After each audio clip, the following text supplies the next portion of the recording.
mostly popular in the middle of Germany. North, And really. north, Hamburg, Cologne, where the Hanover. British forces, where you can Berlin as well. where the BFBS was broadcasted. Yeah. So in the south, the people from South Germany, where the American forces were, yes, they don't know that much. But anyway, you had a big name. I did have some gigs down in Munich and that. There was bizarrely, there was a massive rave in Munich. I can't remember what it was. Some big thing. Tribal gathering. Yeah. And I played there as well. I think so, but I didn't play because I was booked and I was on the flight and everything, and it was on the Saturday, and on the Friday I had a gig somewhere else, and I got back to the hotel like 6 in the morning. I was really like this. I got up, went for a glass of water, had a glass in my hand, fell over, and the glass cut my hand. There it is. Cut the hand, so I'm literally like this, and I'm going. It's pitch black in the room, like this. So the walls of the house, blood everywhere, and I call reception on the phone. It's pouring out here. Say, ambulance. So I went to hospital, and then they did the really nice guy. He wrote to me afterwards. The next week, I had a request for him on the radio, and I couldn't play because I couldn't move my hand. Of course. So I rang them up. I told Jenna, my manager, and he told them, "Oh, we're running out of time. We'll just go into this one." And I told him, and he told them, but they didn't believe me. No one believed me. Everyone thought I couldn't be bothered to go to Munich, and it got me a bit of bad publicity there. It's a shame because it was actually true. Because I don't lie about things like that. Why would you? Right, should we go? It's probably not going to. Go on, do some. Oh, nice. Oh, beautiful. How'd you do that? It's one of those clever little buttons you have. And he's put it on the wrong speed. Okay, well done. And you're next now. Is it like this with everybody else that they come on the show? They're much better than me. I have to think about the walls on the plan. Listen to that. Sorry. Yeah. Right, where's this one going? Ja, es ist sozusagen, das war so mit einer so, nicht der ersten Bootlegs, one of the first, I switched to German, sorry. One of the first bootlegs maybe by Adam Freeland from, he sampled Nirvana. This is White Label. So, yeah. It's really... Yeah, that was a killer. I remember that. Absolute. Yeah. You know, every single time you play. You know, I remember this when the Nirvana came out. It was 1991, something, or 80, no, 80, He died. 89, something. Yeah, I remember I was driving from where I worked in Krefeld. I went sometimes in the morning, Sunday morning, 5 o'clock when my club was closed. I went to Frankfurt to DJ Duck in the Dorian Gray.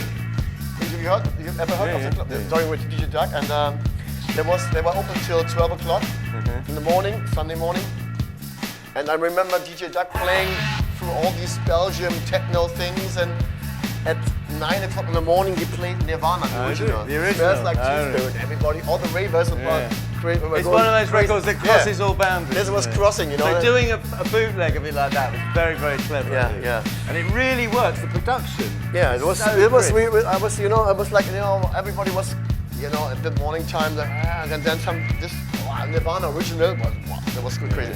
Well, back now to about this. Tell me something about rave things. You know, Shall I tell you a story about you? Yeah. So I can't. Maybe not. Was it Bielefeld? We're not going to tell that story. But we were playing together, and you were having more and more success, and you bought some fancy car, didn't you? Remember? Yeah. Mercedes 360, soft top, whatever it was. And he always used to call me at home, didn't you? On my phone. Yeah. And then I moved house. But you didn't know.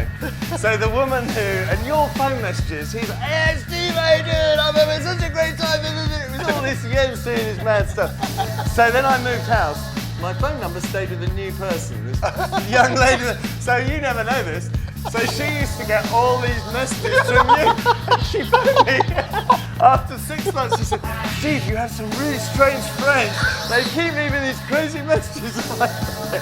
Well, that was you. That was me, you know. I was crazy a bit. So back in the days, I was more crazier than now. We are getting older now, but you know, we're still young. Never really crazy. Yeah, I remember. Tell me about some Which was a gig which was in your mind as a mind-blowing one? Well, Or Cosmic some Club, couple I of- think. Cosmic Club. I Cosmic think. Club, mister? Cosmic Club and End Art in Düren. Yeah. There was a little place there that was really, it's just like the vibe in there was really good. Hanover, Hanomag. Hanomag, How Rose can Club. we ever forget the Hanomag? And before the Hanomag, of course, there was the Weltspiele. Remember that? Weltspiele, yeah. So I played, that's one of my early gigs. There was this girl who had been one of my fans on the radio and she wanted me to play at her 18th birthday party. So she booked me for that. It was Sabina. Sabina. Yeah. I remember her, yeah. So she organised this rave and it was rammed. And it was like you can pitch the decks inside, you can make them go faster than Yeah, I remember. So how I to got do there it, and yeah. I'm used to the normal decks, you know. And they were all like super fast. So every record you played was like 160 beats per minute. It was just, everything was so fast in Germany, wasn't it? You were totally into You know, we did what we did with some tracks. Which were on 33. You can play them on 45 minus 8. Yeah. Yeah. I did like that, yeah. 160, 170. Here we go, listen, this is the bit.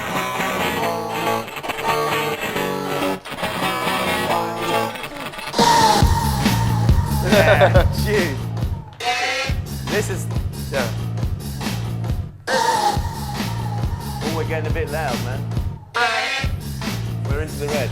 Yeah, he has a red. It's okay. Yeah.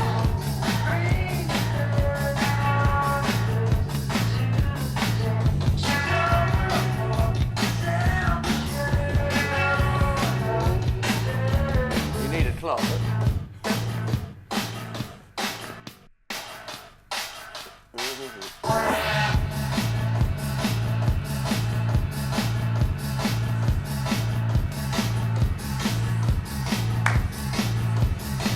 This should be you, should it? What? Should be you mixing now. No, yeah. You just do it.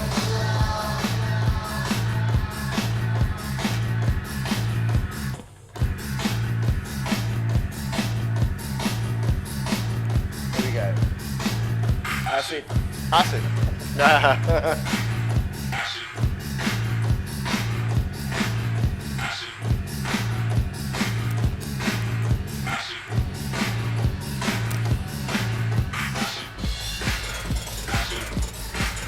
Acid. So this is me and Jens Lissat. Jens Lissat. Jens Lissat. I know met him. I see funk. Yeah. Yeah, so he lived in England. So I lived very close to him. And we met you got the same Same hair. two bald men. Two bald men, that's me. So he lived just around the corner from me. I met him at a gig. Okay. And I said, we've got to do some work together. Yeah, that's cool, And yeah. we got on really well. You know the thing about his track, many people think Loops and that Things. Loops and Things is my track, but Do they? everybody, Because they have the same name, name. Jens. Yeah, of course. And I tell everybody, no, that is not me. Loops and Things. This is Jens Lissat, a friend of mine. It's not my track. He made Now, for everybody in the world, Loops and Things is not my track. It's from Jens Lissat. yeah. Yeah. Okay. There you go, you know that Ah, one. okay. But don't play it right from the beginning because we'll be here all night. Well, maybe. You could just fade it under. That's a classic. I remember buying that. This is, Okay. I don't know, +8, isn't it?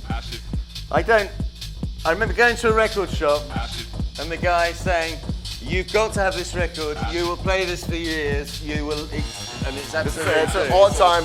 Proper classic. And this is one of the biggest tunes that I've ever made with Jens. Me and Jens made this. He used to come to my little house every week. Yeah. He was a real funny with the coffee because I like really strong coffee. Yeah. And I'd make my double espresso. Yeah. And something, because I did, on the radio, I'd get guest mixers in, and he did a guest mix for me. Yeah. And so Okay. it's like this, but in reverse. Yeah, okay, that's cool. And I said, what do you want? Yeah, it's 9 in the morning. We had to get it done first thing. Yeah. And he said, oh, just give me a coffee. So I gave him a really strong coffee. And he started shaking. He had to sit outside for 20 minutes. Bloody win. He's a great guy. It's really funny. We had such a laugh in the studio. Yeah, no, Jens, he was one of, also he played in Hamburg. He was from Hamburg. Yeah. Well, he was from He lives Bremen. in Bremen He was from now. Bremen, No, but near he Bremen. played There were guys Opera from house, is it? Opera With house. the open ceiling. Opera House was in a rock club in Hamburg called the Grünspan. It was a rock discotheque from the 60s. And every Thursday night in the 80s, the guys from Berlin, they did this Opera House parties there. And he was one of the resident DJs there. Jens, yeah. So get to know him there, you know. He's still playing now, isn't he? He's playing next week. I play with him in Hamburg on a party. Is his birthday or his 25 years or something? No, you know, we're playing next week, but when this show will be broadcasted, it's in the past, you know. Okay. So yeah, but we play next week together with Tala, and it's a you know, I have to tell this. I was really sad when last year one of my very good friends died, Mr. Gary D from Hamburg. Yeah, he was, you know, we grew up. Yeah, when we were young boys, you know, with disco music, we were changing records, and I was really sad when he died. And this is a party for him. And oh, it's a party for him. Yeah, he was a transcore godfather of Hamburg, you know. He was. Yeah. Maybe in the future we will do a special. I invite some Hamburg guest DJs. Do a Gary D. Gary D special, yeah. Because you know, he's my friend. He was my friend, and he made this music transcore. A hard trance for Hamburg. Yeah. Yeah, he was a guy. Yeah. Okay.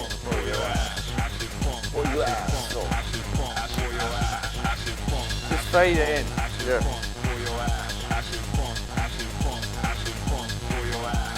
And then of course,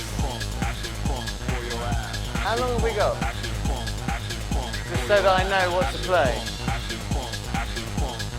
Because this is such a good tune as well. Are you going to try and mix it? Acid bomb, for your ass.